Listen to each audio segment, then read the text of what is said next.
जय हिंद।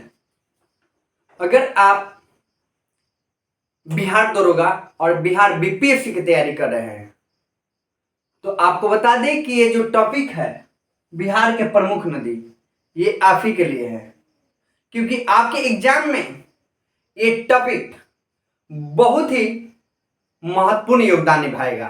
तो चलिए हम लोग शुरुआत करते हैं। देख सकते हैं पहला जो नदी है वो गंगा नदी, और इस गंगा नदी का जो उद्भव होता है उत्तराखंड के गंगोत्री ग्लेशियर से होता है। इस बात को ध्यान में रखिएगा।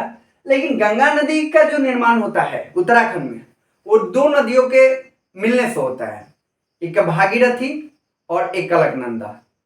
आप देखे भी होंगे बाहुबली फिल्म जो था उसमें भागीरथी और अलकनंदा का जिक्र किया जाता है।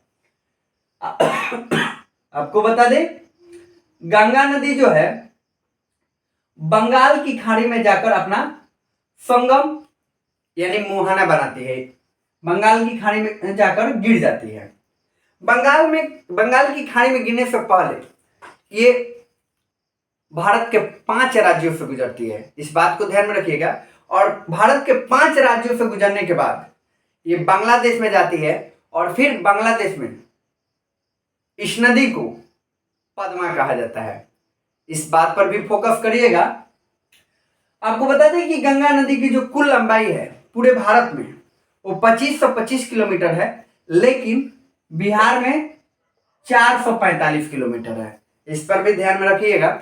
और गंगा नदी भारत की तो सबसे लंबी नदी है ही, लेकिन ये बिहार की भी सबसे लंबी नदी है। 445 किलोमीटर बिहार में इसकी लंबाई है। आपको बता दें कि गंगा नदी बिहार के 12 जिलों से गुजरती है, और बता दें कि इसकी जो सर्वाधिक जो लंबाई है वो पटना जिले में है, इस बात पर भी दृष्टिकोण कीजिएगा। आप देख सकते हैं कि पटना, बक्सर और भागलपुर गंगा नदी के किनारे ही स्थित है, इस बात पर भी दृष्टिकोण कीजिएगा। साथ में मोकामा, मुंगेर ये भी गंगा नदी के किनारे ही स्थित है। चलिए हम लोग दूसरी नदी की ओर चलते हैं। दूसरा नदी है बागमती नदी। बागमती नदी का जो उद्गम होता है वो महाभारत श्रेणी से होता है।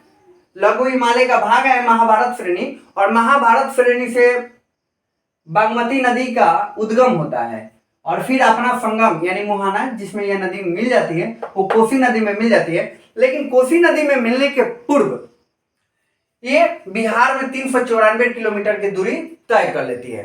ध्यान में रखने की बात है कि दरभंगा जो शहर है बिहार का, जो दरभंगा शहर है वो बागमती नदी के किनारे ही स्थित है।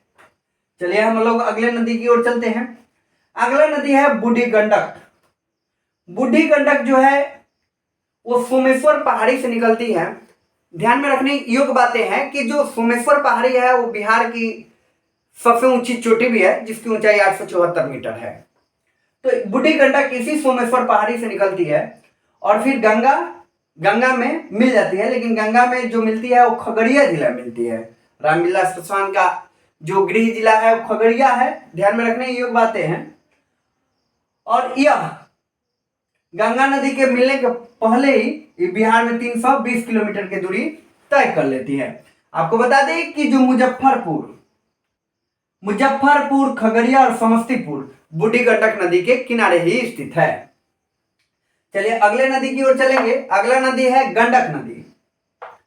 गंडक नदी जो है इसका जो उद्गम होता है नेपाल से इसका उद्गम होता है।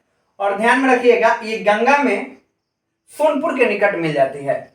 और आपको बता दें कि इसी नदी के किनारे सोनपुर में एक मेला लगता है जिसे हरिहर नाथ मेला, जिसे आप सोनपुर मेला के भी नाम से जानते हैं। ये पूरे एशिया का सबसे बड़ा पशु मेला है, इस बात को ध्यान में रखिएगा। एशिया में इससे बड़ा पशु का मेला नहीं लगता है। आपको बता दें कि गंडक नदी की जो लंबाई है बिहार में वो 260 किलोमीटर है, इस बात पर ध्यान रखना है। हाजीपुर और सोनपुर जो है वो गंडक नदी के किनारे ही स्थित है। आपको बता दें कि जो गंडक नदी पर पश्चिमी चंपारण में एक बांध बनाया गया था भैंसालोटन जगह पर।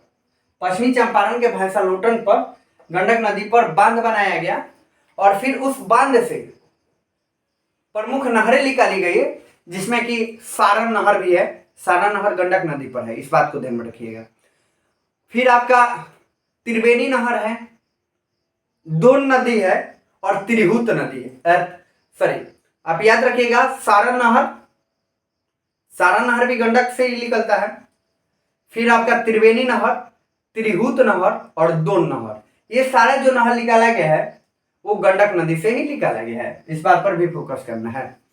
चलिए, और ये जो गंडक नदी पर जो बांध बनाया गया था 1959 में बनाया गया था, इस बात पर भी दृष्टिकोण कर लीजिएगा। चलिए अगले नदी की ओर चलते हैं, कोसी नदी। कोसी नदी के नाम से आप भली भांति परिचित है, क्योंकि अक्सर ये बिहार में बाढ़ का कारण बनती है। और आप तो ये जानते हैं कि बिहार में सुख का जो नदी कहा जाता है वो कोसी नदी का कहा जाता है। ये दुनिया की एकमात्र ऐसी नदी है जो सर्वाधिक बार मार्ग बदलती है, बार बार अपनी मार्ग बदलती है, रास्ता बदलती है, जिसके कारण ये बहुत खतरनाक हो जाती है। और इतनी खतरनाक हो जाती है कि तमाम जिले जो है, सुपौल है, मधुबनी है और सहरसा है, इन तमाम जिलों में ये बहुत नुकसान पहुंचाती है, जिसके कारण इसे बिहार का शोक नदी कहते हैं। आपको बता दें कि कोसी नदी पर नेपाल में हनुमाननगर जो स्थान है वहां पर बांध भी बनाया गया था 1954 में, ठीक है, यानी कोसी नदी परियोजना भी कहते हैं, जो 1954 में बनाया गया था। लेकिन उसका खास प्रभाव नहीं दिखता है।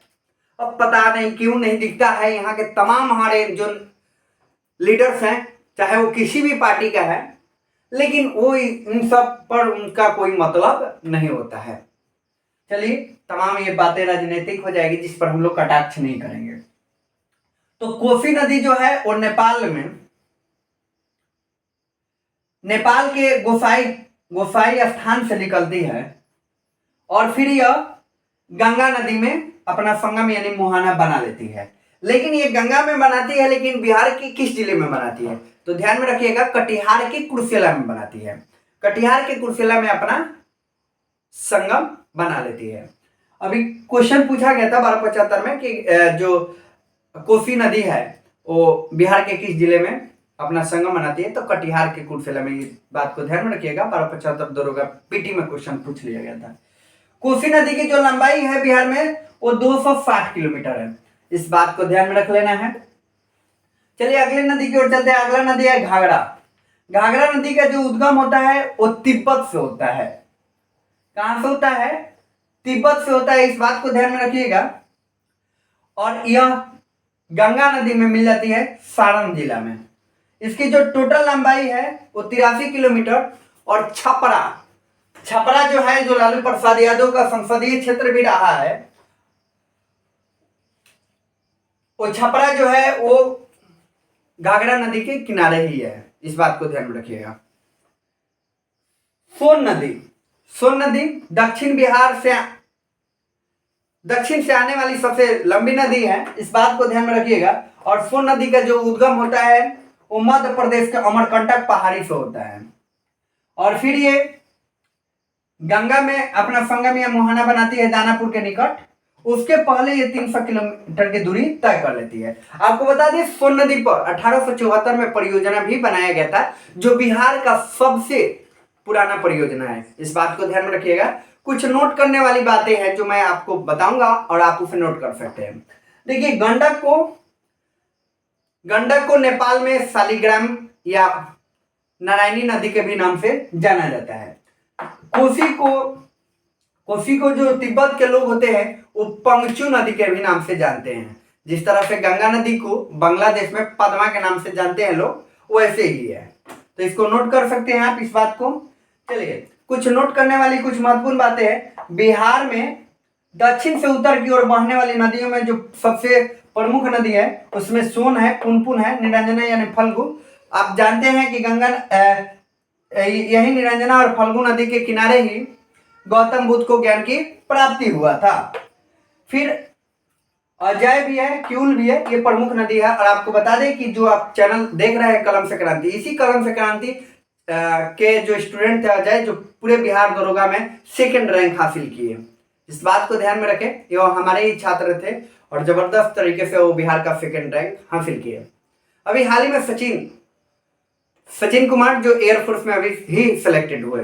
तो तमाम अगर आप पढ़ते हैं तो सफलताएं मिलनी निश्चित है। तो असफलताएं से घबराना नहीं है, असफलताएं के बाद सफलता की आपकी शुरुआत हो जाती है और एक नई कई सफलताएं मिलती है। इस पर हम तमाम जो स्टूडेंट जो सफल हो चुके हैं उन पर आपके लिए इंटरव्यू लेकर आएंगे। चलिए आपको बता दें कि उत्तर से दक्षिण की ओर बहने वाली जो नदी है मेची नदी है, महानंदा है, ये तमाम प्रमुख नदी है। और आपको बता दें कि बिहार के सबसे पूर्व में जो बहने वाली नदी है वो महानंदा है। तो ये वीडियो कैसा लगा इसका जवाब आप कमेंट सेक्शन में दीजिएगा। मिलेंगे अगले वीडियो में, तब तक के लिए आप सभी को जय हिंद।